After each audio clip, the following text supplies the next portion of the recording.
Hi everyone, welcome to our third webinar on designing AI agents for real products, which is multi-agent orchestration, guardrails, and human-in-the-loop patterns. This will be our final webinar in our AI product strategy series. I'm Abhinav Kasriwal, and today we are tackling one of the most exciting and challenging topics in Gen AI, which is designing AI agents for real products. AI agents are the future of Gen AI. Systems that can take actions, use tools, orchestrate complex workflows. But designing agents for production is very different from building demos. I'll share the frameworks, patterns, and guardrails we use at Amazon and external world to build reliable, scalable AI agents at scale. So let's dive in. Here's what we'll cover today. We'll start by defining what AI agents really are, why and why they matter. Then we'll explore AI agent design patterns from single agent to multi-agent architectures. We'll dive deeper into multi-agent orchestration, how agents work together to solve complex problems. And then we'll discuss tool integration, guardrails, and human-in-the-loop patterns. And we'll look at the real case studies within Amazon's internal companions platforms and tools. And by the end, you will have a practical guide to building your first AI agent. Okay. So let's start by defining what AI agents really are. Traditional chatbot respond to queries, retrieve information, and generate text. They are limited to conversations. AI agents go much deeper and much further. AI agent understand user intent, plan multi-step workflows, use tools and APIs, take actions autonomously, and learn and adapt. They are not just conversational, they are operational. AI agents have five characteristics as you can see on the slide. First is autonomy. They can operate without constant human guidance and make decisions based on the goals and context provided to them. Right? Second is tool use. They can call APIs, query databases, run codes, and integrate with external systems. This is what makes them powerful. Third is planning. They break down complex tasks into steps and adapt plans based on results. They're not just executing predefined workflows, they're figuring out what to do, right? And the fourth is memory, where they remember conversation history, learn from past interactions. This enables personalization and continuous improvement. And fifth is collaborations, multi-agent orchestration collaboration. They can work with other specialized agents and coordinate to solve multiple complex problems. So let me give you an example. A simple agent might help you book a flight. It searches flights, presents options, and book your selection. A complex multi-agent system might plan your team offsite. A coordinator agent that delegates to a calendar agent that finds dates, a vendor agent that searches locations, and a budget agent that checks costs, and an email agent that sends invites.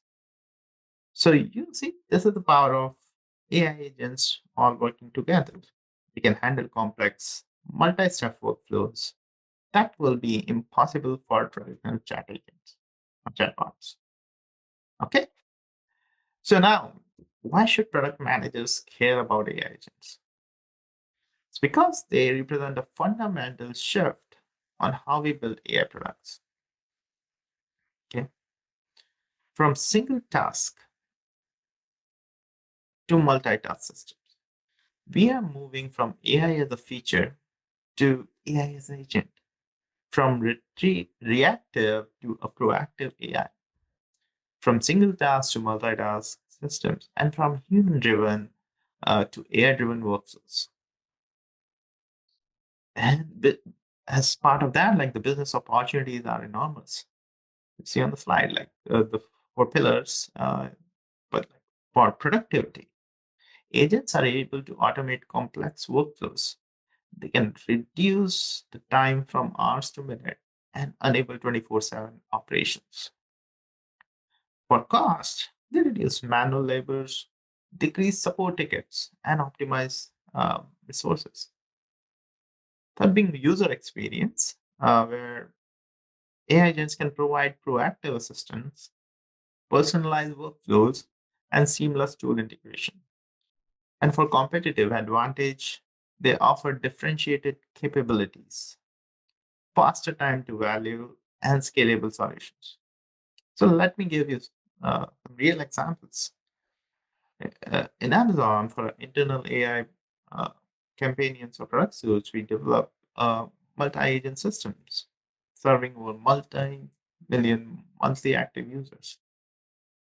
For example, it handles all the internal um, resources queries, HR queries, document generation, learning recommendation, booking meetings, etc., through several domain agents working together. So reduce support ticket by 30 plus percent. And on top of it, across industries, we are seeing customer service agents handling complex tasks, complex cases end to end. Sales agents qualifying leads and scheduling meeting. DevOps agents monitoring system and fixing issues as well. And research agents gathering information and synthesizing insights for you. This is why AI agents matter. They are not just an incremental improvement, they are a paradigm shift. So let's talk about agent design patterns. And choosing the right architecture is critical for success. Pattern one is single agent or monolithic. Use this for simple, well defined tasks in a single domain and with limited tool requirements. So, pros are it's simple to build, lower with latency, and easier to debug. The cons includes limited scalability and hard to extend, also being a single point of failure. So, example is an FAQ chatbot with document retrieval. Simple task. Second is, or pattern two is multi-agent with specialized uh, agents helping it. Use this for complex, multi-domain tasks with diverse tool requirement. Pros are being like highly scalable, easy to extend by adding new agents, and fault isolation.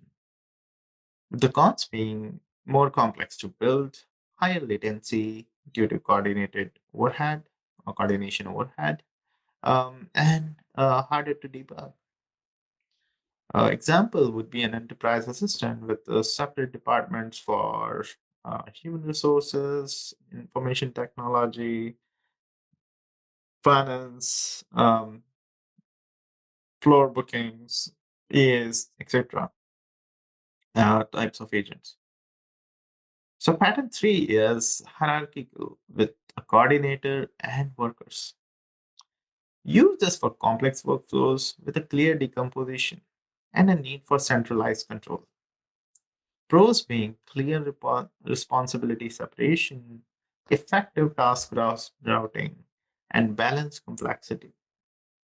The cons being coordinator can become a bottleneck, requiring a good task decomposition and coordination logic complexity.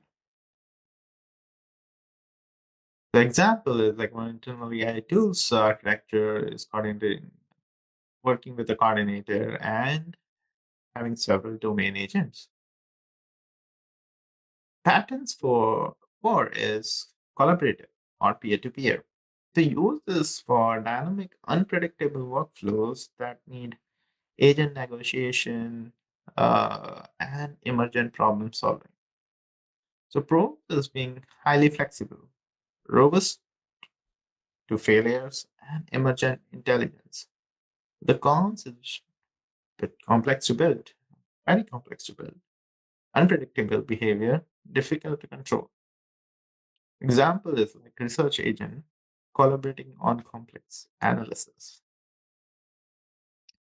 So in my team, in general, we primarily use hierarchical multi-agent architecture.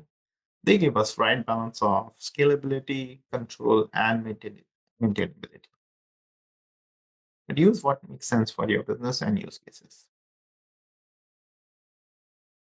Now, let's talk about multi-agent orchestration. How agents work together. First is the sequential or pipeline. Agent 1 passes to agent 2, which passes to agent 3, and eventually, uh, which produce a result. Use this for clean step-by-step workflows where each step depends on the previous one. Example is like a user query going to an intent agent, then going to a routing agent, to a domain agent, and then a response. Okay. The second is parallel or fan out slash fan in. Input goes to multiple agents simultaneously, and then an aggregator combines the results. Use this for independent subtasks when you need speed. Example, a search query goes to web agent, excuse me, database agent, and a document agent in parallel. Then aggregator combines the results. Third is conditional or decision tree. A decision tree agent or decision agent routes to different agents based on input. Use this when you have different paths based on input or need routing logic. Example being intent classifier routes to HR queries to HR agent, and IT queries to an IT agent, and finance queries to a finance agent. Four, iterative or loop. An agent processes input, a checker validates. If not done, the agent tries again.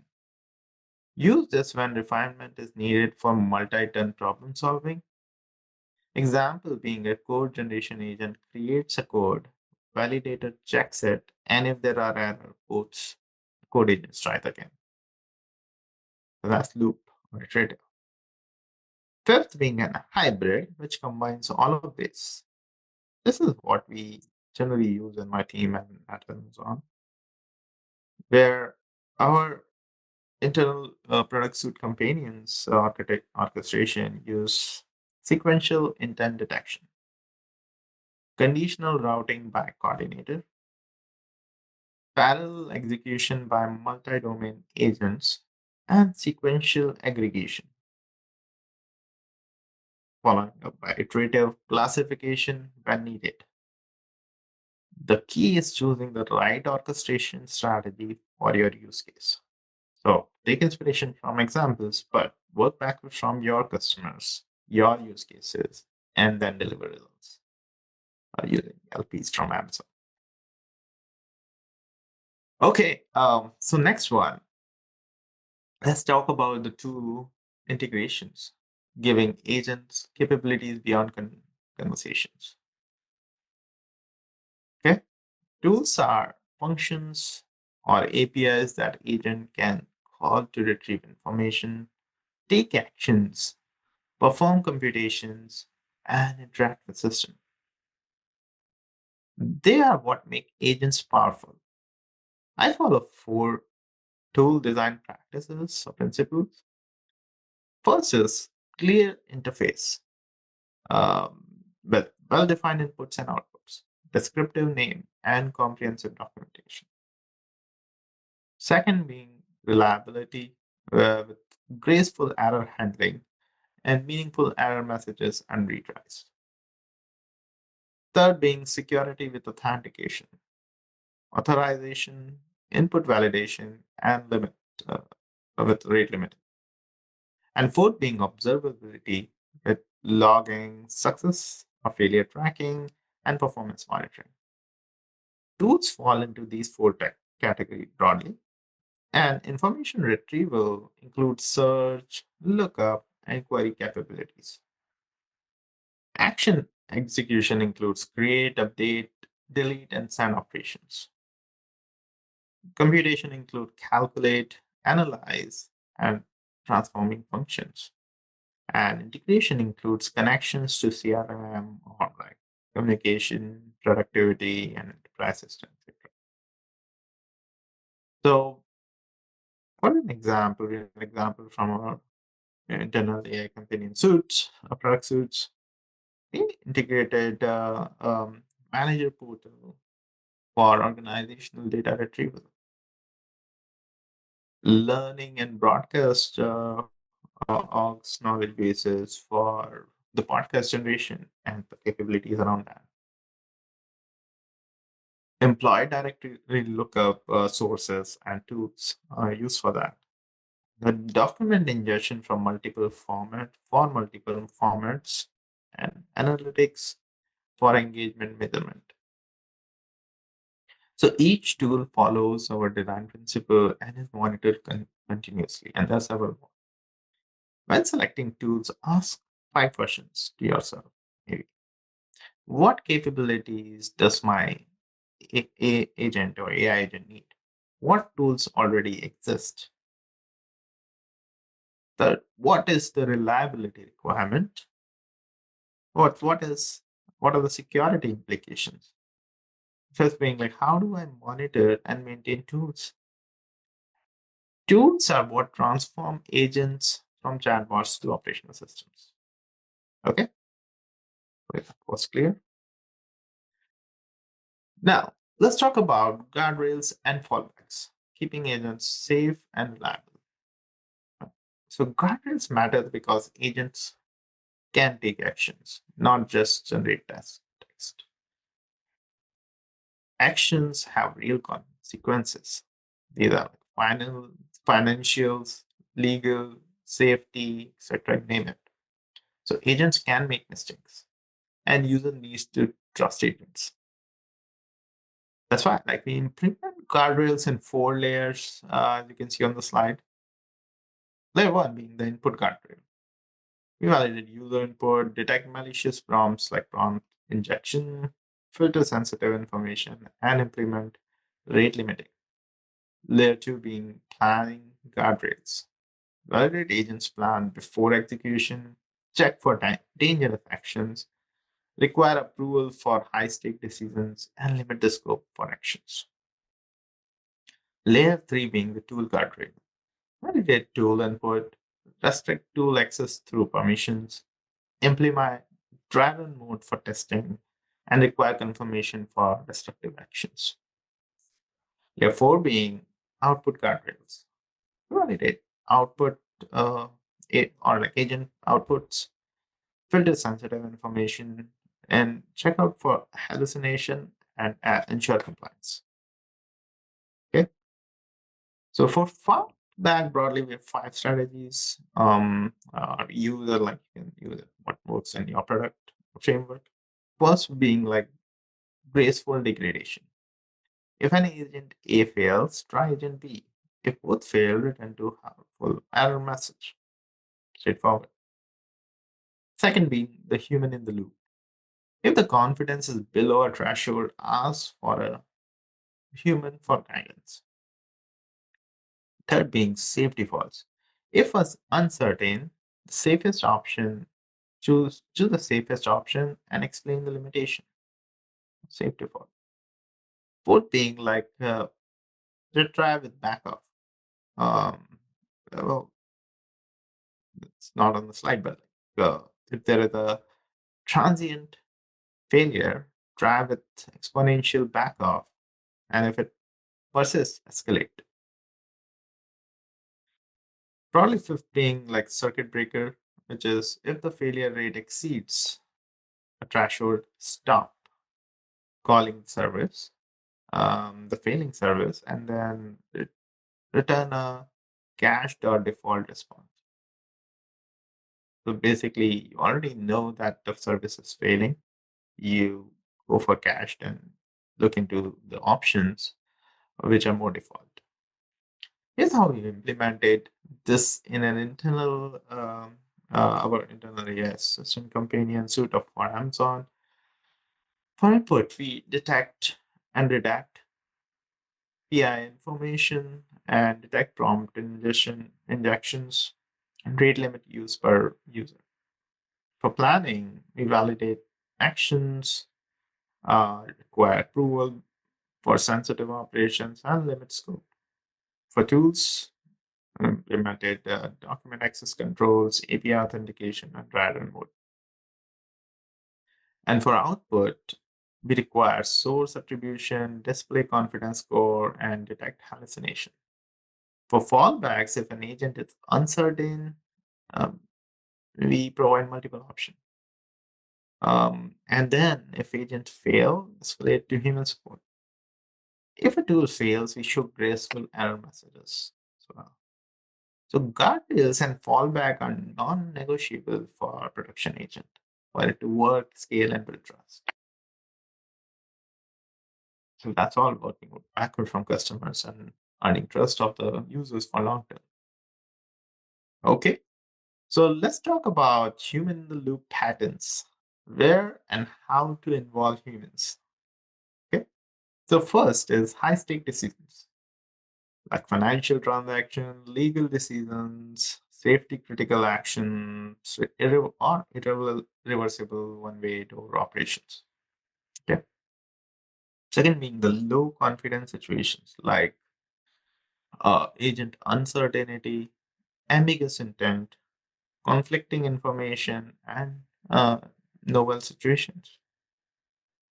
Third being right, like learning and improvement to collect feedback, validate decisions, identify edge cases, and improve models. Fourth being regulatory, uh, which are required by regulations for compliance, audit trails, and accountability. Okay, so here there are my five main patterns on how I've seen like we are evolve or like have used a framework to evolve human in the loop. Like so, pattern one being pre-approval. Agent proposes action, human approves or rejects, and agent executes that. Use this for high stake decision and regulatory requirements. Pattern two being like post review. Agent executes action and human reviews and human corrective needed. Use this for low stake decisions and learning. Pattern three is collaborative, where agent and human work together in real time. Use this for complex problem solving and creative tasks. Pattern four being escalation. Agent attempts task and if it fails or is uncertain, escalates to human. Use this for most production system and graceful degradation. And pattern five being like oversight. Human monitors agents in real time can intervene. Use this for critical operation and training phases. So for implementation on how to do it as well, focus on three things. User experience. Make human involvement seamless, explain why it's needed, and minimize wait time, provide context. Okay. Second is efficiency.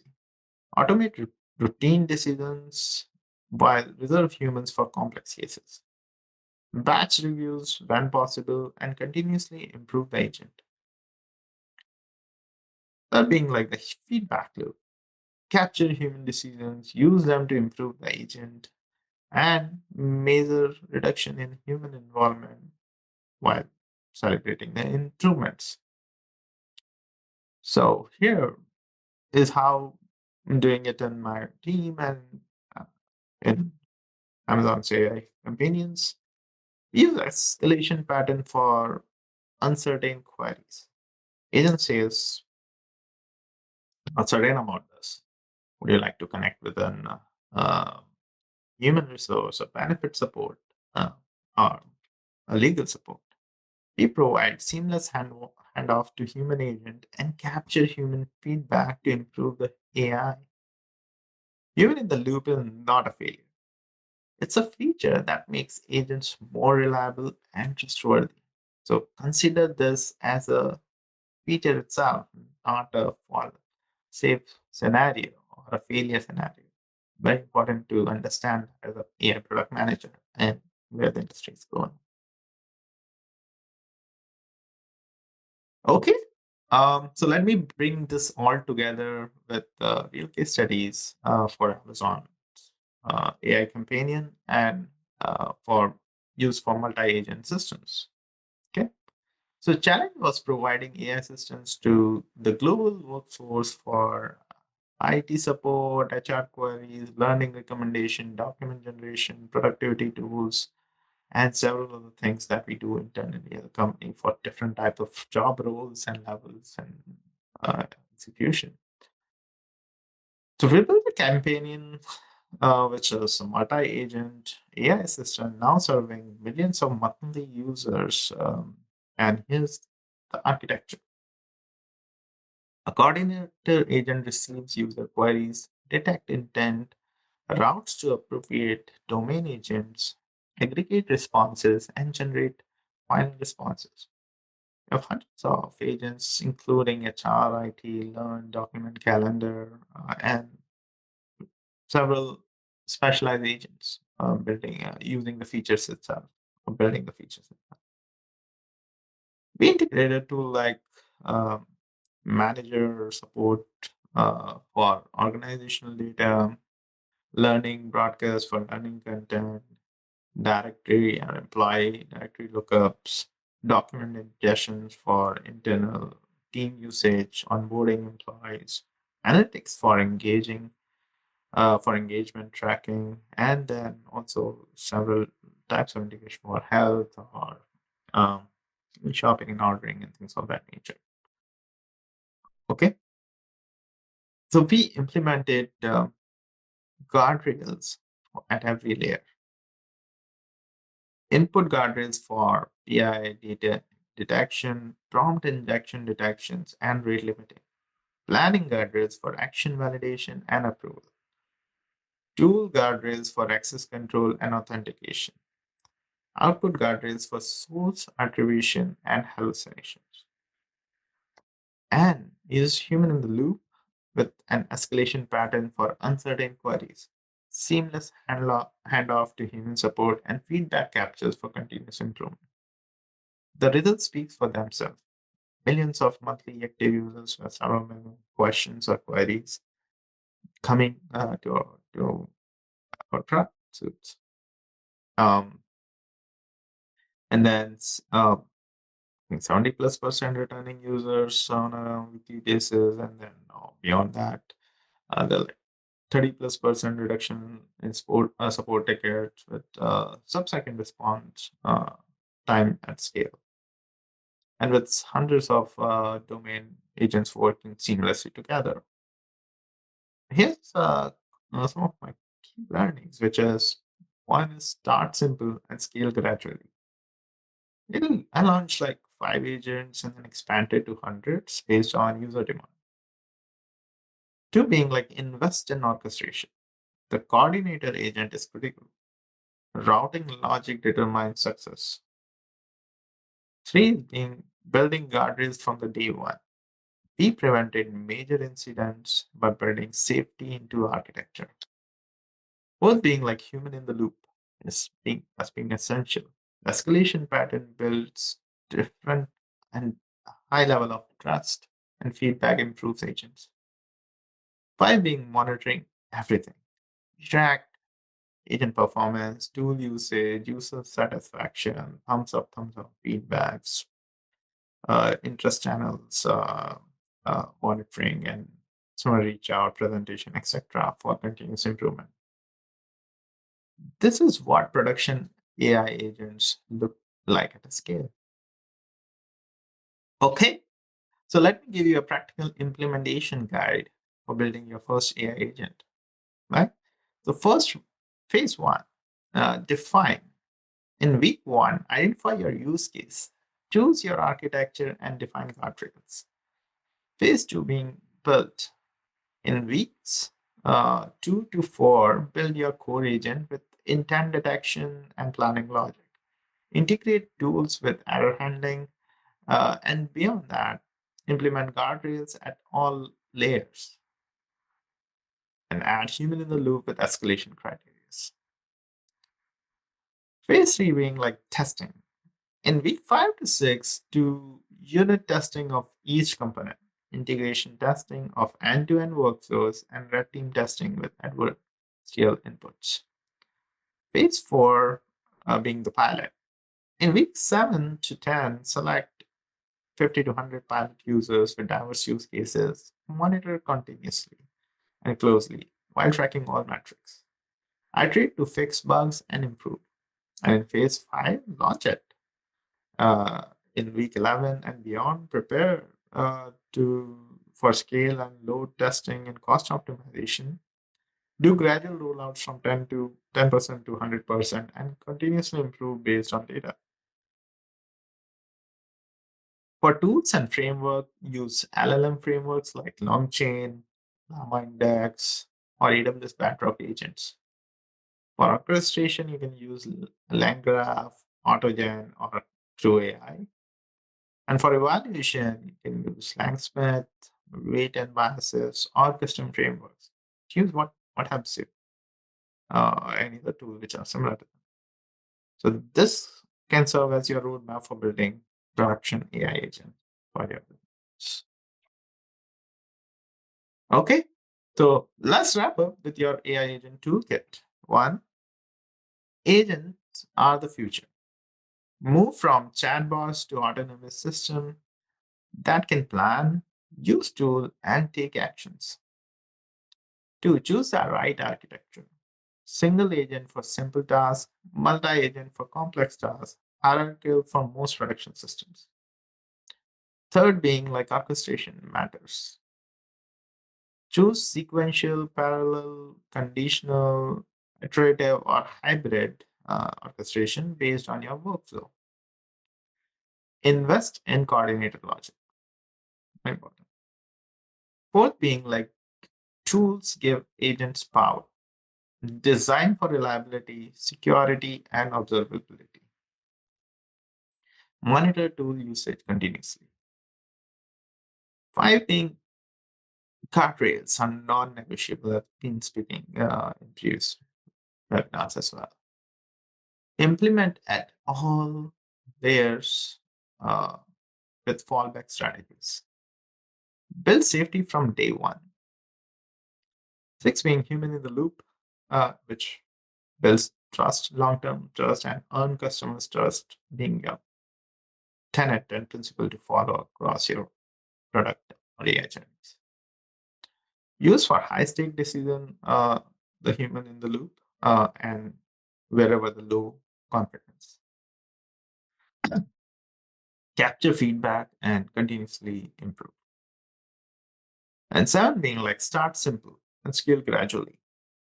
Launch with focused use case and add agents and tools based on demand while monitoring and iterating continuously. So these are the framework that help me build several AI companion tools and products at Amazon with multi-agent systems, serving millions of users, and hopefully they will work for you too.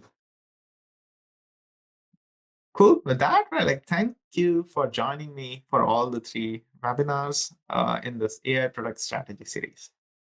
Let's recap what we covered. In webinar one, we explored building production-ready Gen AI products with the five pillars: the user-centric design, evaluation, governance, scalable architecture, and adoption. We saw how to go from prototype to scaled adoption in few months, right? And with the internal AI companion product suites and few examples from spaces, explore and other features, case studies. In webinar two, we dove deeper into evaluation beyond accuracy with four-dimension evaluation, covering trust, usefulness, adoption, and business impact. We learned how to measure hallucination, safety, and bias with hands-on frameworks there. And check it out. These will be available in recording within product schools and other platforms that product school uses. Um, and today in the webinar 3, we explore designing AI agents for real products, including agent design patterns, multi-agent orchestration, tool integrations, guardrails, and human-in-the-loop patterns. With AI Companion, product suits multi-agent system as real-world example. Okay, so here are the next steps. First, apply these framework. Start with one framework from each webinar and implement in your current products, or company if you are a founder, co-founder, CXO. Second, continue learning.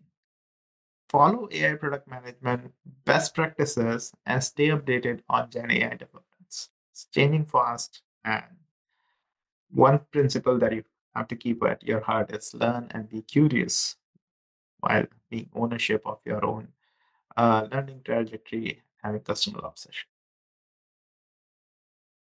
Okay. And third, connect and share. Find me on LinkedIn and share your experience and learning. Look forward to it. Thank you for your time and attention. I hope these frameworks help you build scalable Gen AI products. Let's build the future of AI products together. Have a great day and happy product management.